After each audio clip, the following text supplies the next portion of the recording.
மெயினாக ஒரு நாட்டோட முன்னேற்றத்துக்கு தேவையானது பள்ளி தான். சொல்வதை செய்வேன், செய்வதை தான் சொல்வேன் என்று நிரூபித்திருக்க. போன ஆட்சியில் இருந்த எல்லாருமே பட்ஜெட் கொடுப்பாங்க, பட் அது கரெக்டான நடைமுறைக்கு கொண்டு வர மாட்டாங்க.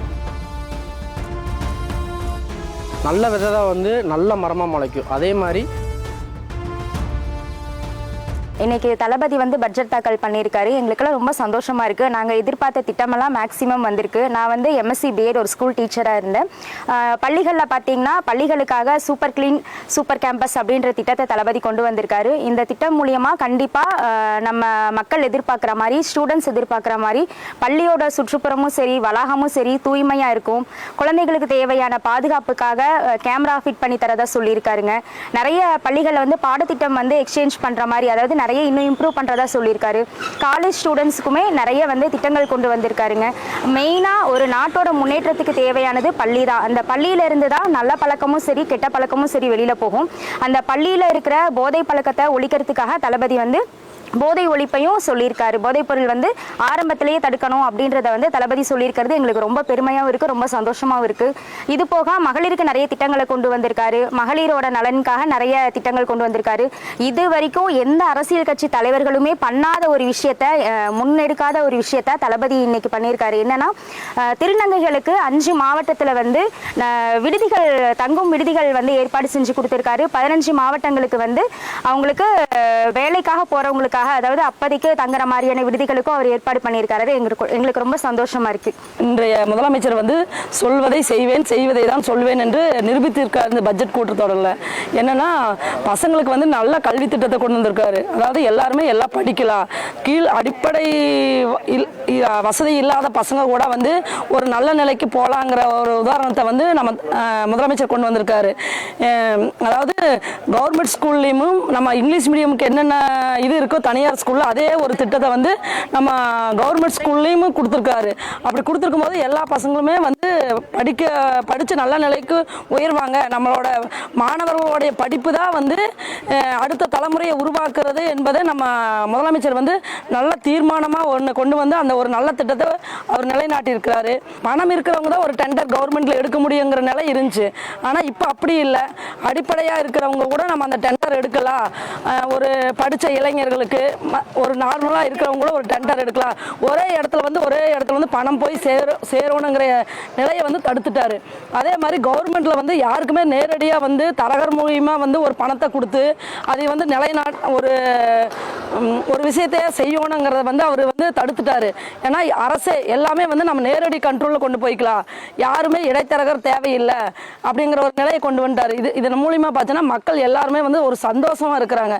இன்னைக்கு நம்ம தமிழ்நாடு முதலமைச்சர் பட்ஜெட் தாக்கல் பண்ணாங்க. அதை நான் நியூஸில் பார்த்தேன். மனசுக்கு ரொம்ப சந்தோஷமாக இருந்துச்சுங்க. ஏன்னா நாங்கள் எதிர்பார்க்கக்கூடிய எல்லா விஷயங்களையும் அவர் கொண்டு வந்திருந்தார். முக்கியமாக பெண்களுக்கு என்னெல்லாம் பண்ணலாம் அப்படிங்கிறத ரொம்ப தெளிவாக யோசித்து அவர் செயல்படுத்தி இருக்கிறாரு.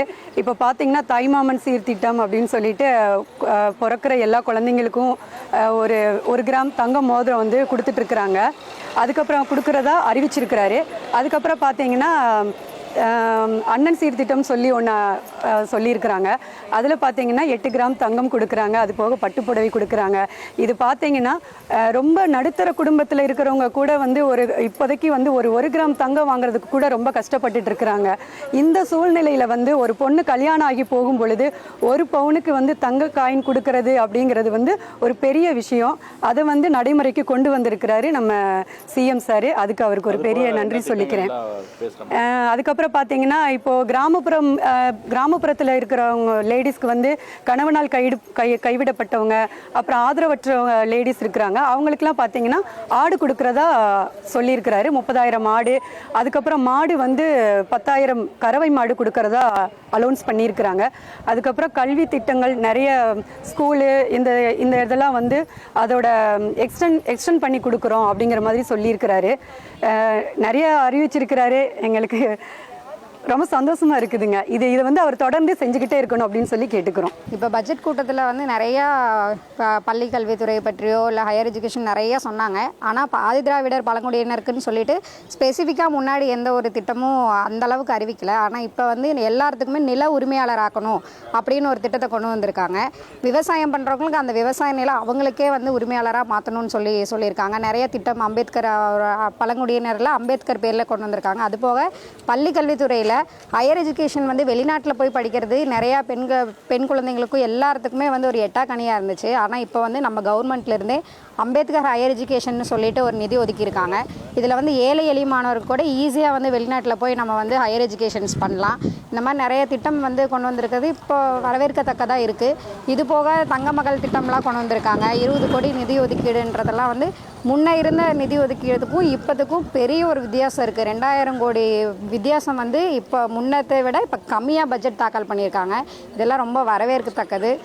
இது இந்த மாதிரி இன்னும் தொடருச்சுன்னா இன்னும் பல இது கொண்டு வரலாம். முதலமைச்சர் வந்து பட்ஜெட் தாக்கல் தொடர் அறிவிச்சிருக்காரு. இதில் எங்களுக்கு ரொம்ப பயனுள்ளதாக இருக்குது. இதில் முதல்ல திருப்பூரை பற்றி பேசணுன்னா, திருப்பூரில் வந்து டிஜிட்டல் டெக்ஸ்டைல் வளர்ச்சிக்காக சுற்றுச்சூழலை பாதிக்காத வகையில் ஆடைகளை தயாரிக்கும் முறை வந்து அறிமுகப்படுத்தியிருக்கிறாங்க. இது வந்து எங்களுக்கு ரொம்ப மிகவும் வந்து பயனுள்ளதாக இருக்கும். இது திருப்பூரை பொறுத்த வரைக்கும் இது ரொம்ப பயனுள்ளதாக இருக்கும். இன்னொன்று மின்கட்டணம் வந்து 100 யூனிட் வரைக்கும் முன்னாடி இருந்த அரசு வந்து அறிவிச்சிருந்தாங்க. இப்போ 200 யூனிட்டாக அறிவிச்சிருக்கிறாங்க. அது எங்களுக்கு இன்னும் பயனுள்ளதாக இருக்கும். சாதாரணமான குடும்பத்தில் இருக்கிறவங்களுக்கு வந்து 1000 ரூபா 500 ரூபா மின்கட்டணங்கள் வந்து செலுத்திட்டு இருந்தோம். இப்போ அது இலவசமாக வந்து 200 யூனிட்டுக்கு ஃப்ரீயாக வரும்போது எந்த மின்கட்டணமும் செலுத்தாமல் நாங்கள் வந்து பயனுள்ளதாக இருக்குது. நம்ம பட்ஜெட் எல்லாமே சிறப்பாக இருக்குது. மாணவர்கள், அப்புறம் தொழில்நுட்பம், அப்புறம் இப்போ வர டெக்னாலஜி, இது எல்லாமே சிறப்பாக வந்து எல்லா பட்ஜெட்டையும் கரெக்டாக போட்டு எல்லாமே இன்றைக்கி வெளிப்படையாக சொல்லியிருக்காங்க நம்ம தமிழ்நாட்டோட சிஎம் முதலமைச்சர். அதில் பார்த்திங்கன்னா சிறப்பானது வந்து நம்ம கோயில்களுக்கு உண்டான திருப்பணிகள் 213 கோயில்கள், அப்புறம் இருக்கிற சிறப்பு வாய்ந்த எல்லா கோயில்களுக்கு உண்டான சிறப்பான அம்சங்கள் எல்லாத்தையுமே நம்ம தளபதிக்கு உண்டான பட்ஜெட்டில் அழகாக கொடுத்துருக்குறாங்க. முதல்ல பார்த்திங்கன்னா எல்லா பட்ஜெட்டுமே போன ஆட்சியில் இருந்த எல்லாருமே பட்ஜெட் கொடுப்பாங்க, பட் அது கரெக்டான நடைமுறைக்கு கொண்டு வர மாட்டாங்க. இப்போது நம்ம பட்ஜெட்டுக்கு போட்டிருக்கிற பட்ஜெட் எல்லாமே நம்ம நடைமுறைக்கு கரெக்டாக பயன்படுத்தி நம்ம முதலமைச்சர் கொண்டு வருவார். அந்த நம்பிக்கை எல்லா மக்களுக்குமே இருக்குது. ஸோ அதனால் இப்போ கொடுத்துருக்க மாணவர்களுக்கு உண்டான சைக்கிள்லாம் பார்த்திங்கன்னா அவ்வளோ தரமாக கொடுக்குறாங்க. எப்போயுமே பார்த்திங்கன்னா சைக்கிள்லாம் வந்து எல்லாம் தள்ளிட்டு தான் போவாங்க கவர்மெண்ட்டில் கொடுக்குற சைக்கிள்லாம். இப்போ வர்ற சைக்கிள், அந்த ஹெல்மெட்டு, அந்த வாட்டர் பாட்டில், இது எல்லாமே நம்ம மாணவர்களுக்கு உண்டான அழகாக சூப்பராக தரம் வாய்ந்ததாக கொடுப்பாங்க. அது ஒரு நல்ல விஷயம். அதுபோக மாணவர்கள் வந்து நிறைய பேர் வந்து தங்கறதுக்கெல்லாம் வந்து ரொம்ப கஷ்டப்பட்டுருக்காங்க. அதில் வந்து உள்கட்டமைப்பு வந்து நம்ம மாணவர்களுக்கு உண்டான விடுதிகள் வந்து எல்லாமே வந்து தரம் வாய்ந்ததாக பண்ணித்தரேன்னு சொல்லி அதுக்கு ஒரு பட்ஜெட் தாக்கல் பண்ணியிருக்காங்க. அதெல்லாம் வந்து ரொம்ப நல்ல விஷயம். ஏன்னா மாணவர்கள் நம்ம போடுற விதை தான் வந்து நல்ல விதை தான் வந்து நல்ல மரமாக முளைக்கும். அதே மாதிரி நம்ம பள்ளியிலேருந்து கல்லூரி வரைக்கும் நம்ம நல்ல மாணவர்கள், நல்ல ஒரு மனிதர்களை கொண்டு வந்தால் தான் அடுத்த நம்ம தமிழ்நாட்டில் இருக்கிற மக்கள் எல்லாருமே நல்லா இருப்பாங்க. ஸோ அது விஷயமா மாணவர்களுக்கும் கல்லூரி பெண்கள், ஆண்கள் எல்லாத்துக்குமே வந்து நல்ல விஷயங்கள் நிறையா பண்ணுறதா நம்ம பட்ஜெட் தாக்கலில் வந்திருக்கு.